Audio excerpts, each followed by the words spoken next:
আমাৰ সমাজৰ বহুতৰে হয়তো হাতত জিনজিন কৰা বা আৰ্মত বিষ হোৱা বা চোল্ডাৰৰ পিছফালে স্কেপুলাত বিষ হোৱা এনেকুৱা সমস্যা কেতিয়াবা দেখা যায়। তো বহুতে হয়তো নাজানে যে এই বিষ হোৱাৰ কাৰণ হ'ল চাৰ্ভাইকেল ডিস্কৰ PIVT হোৱা।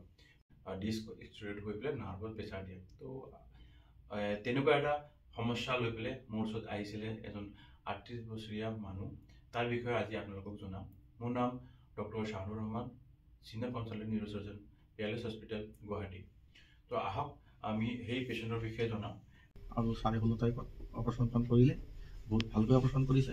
5.5 ঘণ্টামান অপাৰেশ্যন কৰাৰ কাৰণে লাগিছে। আৰু এতিয়া মোৰ সেই পেইনখিনি নাই। এতিয়া মই সুস্থ হৈ আছোঁ, ভাল পাই আছোঁ। ছাৰজনে একচুৱেলি মোক বহুত ভালকৈ অপাৰেশ্যন কৰিছে আৰু ছাৰৰ যিখিনি বিহেভ। ইয়াৰ পিছত মই মোবাইলত চাৰ্চ কৰি খবৰ চবৰ পালোঁ, ডক্টৰ শাহানুৰ ৰহমান বুলি এজন নিউৰোচাৰ্জন আছে। ছাৰে মোক এক্সামিন কৰিলে, চোৱাৰ পিছতে MRI নকৰাকৈ ছাৰে মোক ক'লে তোমাৰ অপাৰেশ্যন কৰিব লাগিব বুলি, আৰু ক'লে C6, C7, C5 প্ৰব্লেম হৈছে। এতিয়া ক্লিপ এটা লগাব লাগে না দুটা লগাব লাগে, সেইটো MRI কৰাৰ পিছতে গম পাম বুলি।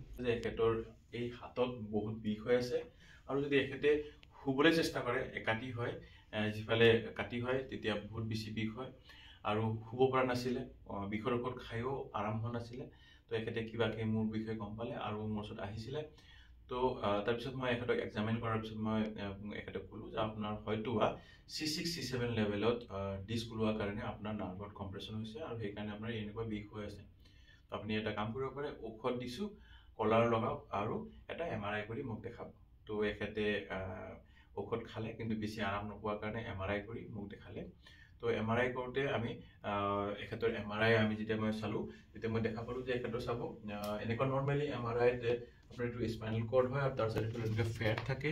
কিন্তু এইখিনি ঠাইত আপুনি গম পাব যে লেফ্ট চাইডে এনেকুৱা ঠাইত ডিস্ক ওলাইছে। এই ডিস্কৰ কাৰণে নাৰ্ভত ইয়াতে পাৰ হোৱা নাৰ্ভত কম্প্ৰেছ কৰিছিলে এনেকুৱা ধৰণৰ।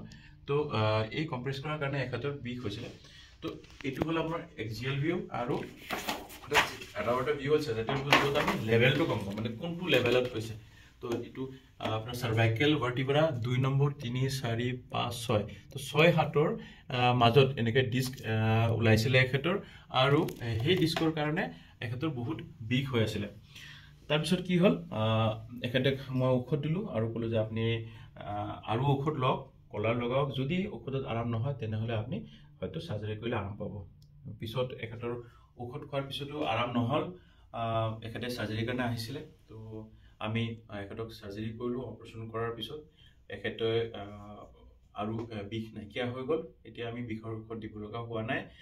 C6, C7ৰ এইটো ডিস্ক যিটো আছে সেইটো প্ৰব্লেম বুলি, সেইটো বোলে বাঢ়ি কেনে বোলে স্পাইনটো অলপ চেপি ধৰিছে। তাৰপিছত মই ছাৰৰ লগত লগ ধৰিলোঁ। ছাৰে ক'লে ঠিকেই আছে, একো প্ৰব্লেম নাই, এইটো অপাৰেশ্যন কৰিব লাগিব, অপাৰেশ্যন কৰিলে ঠিক হৈ যাব। সেই হিচাপত মই ৰেডি হৈ নাছিলোঁ। মই ঘৰত গ'লোঁ, ঘৰৰ লগত বুজা পৰা কৰি যোৱা 16 তাৰিখত ছাৰৰ লগত লগ কৰিলোঁ, আৰু 16.5 তাৰিখত অপাৰেশ্যনখন কৰিলে। বহুত ভালকৈ অপাৰেশ্যন কৰিছে। 5.5 ঘণ্টামান অপাৰেশ্যন কৰাৰ কাৰণে লাগিছে, আৰু এতিয়া মোৰ সেই পেইনখিনি নাই। এতিয়া মই সুস্থ হৈ আছোঁ, ভাল পাই আছোঁ। ছাৰজনে একচুৱেলি মোক বহুত ভালকৈ অপাৰেশ্যন কৰিছে, আৰু ছাৰৰ যিখিনি বিহেভ বহুত ভাল।